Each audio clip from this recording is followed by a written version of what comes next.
Right, so in the next few months, of course, we're going to go into Frontiers, which is Bungie's umbrella term for the future of Destiny, or at least their plan for 2025-26 in terms of delivering expansions and seasonal updates for the game. Importantly, we now have a date for the reveal for the Edge of Fate, which is the name for the first expansion this year. That reveal will happen on May 6th. But as we've learned over the past few months, the expansion content that we're going to get over the next year will significantly rework a whole bunch of elements across rewards, both weapons and armor, activities, the director, featured content, and new sandbox components, so there's going to be a lot there. But today we do have an interesting conversation, and Heresy in itself is a good starting point for this. And there's a Reddit thread here from Psyduck who says whether you like crafting or not, 4 versions of a weapon is bullshit. Not necessarily how I would word it, but it does make a good point. As in Heresy, we've got this weird situation where we have normal versions of weapons and then normal shiny versions, as well as adepts and adept shinies. These are essentially different quality tiers of these weapons. But really, given the differences between them, arguably it is unnecessarily convoluted. And I would agree with the point that we probably only need normal versions and then adept versions, where the adept versions would essentially inherit all of the best parts of shiny adepts just to make the loot system a bit less confusing. And this is where it opens up a conversation about the future of these rewards. On the subject of crafting in particular, since that was mentioned, Bungie said a few months back that weapon crafting is not going away and will continue to be a way to craft a specific role of a weapon, but the intent for crafting going forward is to provide a catch-up mechanism for roles you weren't able to nab from the original source. This might be because sources are no longer available or were gated by lockouts when they were,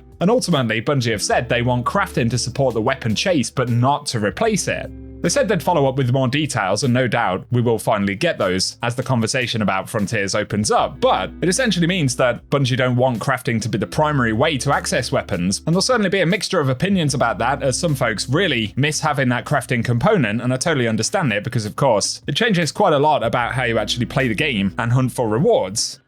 Exactly how Bungie will implement what they've mentioned there, we'll just have to wait and see. But look into the amount of different rarities of weapons, as discussed in Heresy. For the Frontiers era, which presumably will include the Edge of Fate, Bungie have said they'll introduce weapon and armor tiers. So both of these reward types will be available in a deeper range of quality tiers that layer on properties like stat bonuses, enhanced perks, and other benefits. And as they mention here, this will be similar to how adept weapons upgrade the baseline legendary, and the baseline tier of legendary weapons and armor will be equivalent to current day legendaries, with higher tiers being generally more equivalent to adept weapons in terms of upgrade. And so the indication is from the image, which we can see shows a tier 5 weapon. This will be the best version basically, and it's worth mentioning we see enhancement for the first time on things like origin traits here too. But it is going to mean that we see multiple versions of the same weapon, or armor piece in fact. So I'm curious to see whether players will interpret that and whether it will essentially feel similar to what we have in Heresy with all of these different versions of weapons. If that is the case, of course, it has the potential to introduce its own problem, an overcomplicated loot system, and, frankly, too many different versions of things knocking around. In one sense, it's good to get a lot of loot, but it can also increase that sense that we're playing inventory manager the game. So,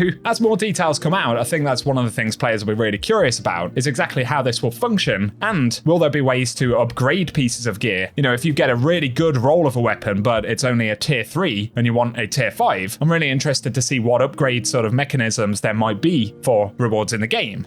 You could also apply that to the fact that we're going to get Ride of the Nine weapons just a couple of months potentially before the Edge of Fate expansion actually drops. Of course, Bungie might come out and address this immediately when they speak about the Edge of Fate and Ride of the Nine, but I'm sure there'd be a hunger there to keep very recently earned pieces of gear relevant as we move into the next expansion. Looking into Frontiers though, the ways that we'll earn these various tiers of rewards will be affected by reward pools. So Bungie have said a typical pool will be a full armor set for each class and enough weapons to provide multiple options for each weapon slot, and all of these rewards are available at all tiers, so each reward pool is deep and supports a range of challenge in the activity they're associated with. On top of that, they plan to update the major core game rewards every major update, and I think that's going to be every 3 or 6 months according to the roadmap, so in itself that is actually a really positive thing. So there'll be core PvE, rewards shared among more accessible PvE activities like strikes, as well as core PvP, which will affect the basic Crucible playlists, and then there'll be pinnacle PvE, rewards shared across more more intrinsically challenging PvE activities like dungeons, and the same applying to the Crucible for activities like trials and presumably competitive modes. On top of that, they've said every expansion also contains 2 full reward pools, so this will affect the Edge of Fate, and there'll be the expansion story, which are rewards shared among missions, exploration, and other activities in the expansion content, and then expansion raid or dungeon, which will be the rewards for those particular activities. Of course, based on what Bungie last said, the Edge of Fate will include a new raid, so that's going to be cool, but the following expansion, which will come in the winter, will have a dungeon in place of a raid and no longer require a dungeon key. Plus, Bungie spoke about the possibility of new gear potentially being required in specific optional activities where players are looking for a level playing field, so a Crucible playlist option, which only allows new gear, and seasonal events which are centered on posting high scores in specific activities, and basically, these activities will be limited to rewards that are highlighted with a visual border, so I'm not sure how long things will technically be considered new. Maybe it will be every 6 months, so if you've got a weapon or armor set that's been introduced in the last 6 months, there will be some kind of visual indicator on it to say that it's compatible with that system.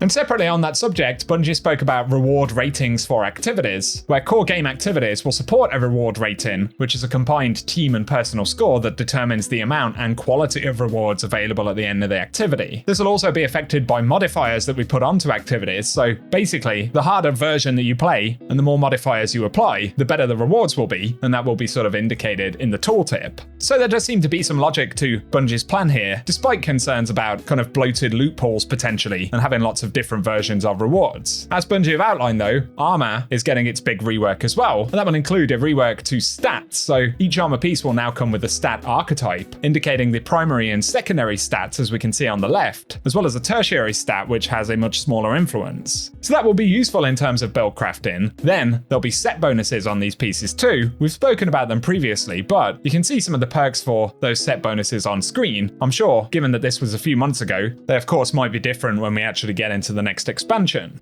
So share your thoughts below. I'd definitely be curious to get a sense of what you think to reward tiers on pieces of gear. Like we discussed, it could potentially put us in a place where there are loads of different versions of rewards. But like we said, through different potential upgrade methods, or the fact that we can target those rewards in very specific activities, and by scaling up the difficulty of those activities, that may offset the problem, which I'm sure is something that Bungie are sort of aware of based on what they've said in their previews. So give us your thoughts about it. Another quick thing to mention regarding upgrades to gear that we currently have, given that Bungie are updating stat packages on armor, they've said legendary class items will be gaining full random stats with the update, but they don't wish to add that randomness to exotic class items, so they do plan to provide a method for players to update their existing exotic class items with additional stats of their choosing to bring them in line with the stat contribution of new legendary armor. I'd say that's actually a good indication that Bungie may apply similar updates and potential future upgrades to other gear that we have right now, so that sounds good. And given that we're discussing the potential of getting a lot of rewards in the game, Bungie did identify that vault space is still a pressure. They are looking into solutions that enable long-term storage of more desirable roles, although it isn't necessarily simple. So for the moment, they've said they're penciling it into the roadmap at or around 2025's second expansion, which is codenamed Behemoth. So it's possible that we will see some kind of update to Vault, whether it's a storage space increase or new solutions, but that certainly doesn't appear to be coming anytime soon. So I thought this was an interesting conversation to have. Again, give us any of your thoughts down below. While I've really enjoyed Heresy and having adept weapons and shinies and things to actually chase, I totally agree with the sentiment that it is a bit weird having so many different versions. So share any impressions you have on what Bungie have outlined, and of course, with reveals coming relatively soon, we can expect to start seeing many more updates from Bungie outlining which of these changes are actually landing immediately with the next expansion, how they will have developed, and finer details versus what they spoke about quite a few months ago. So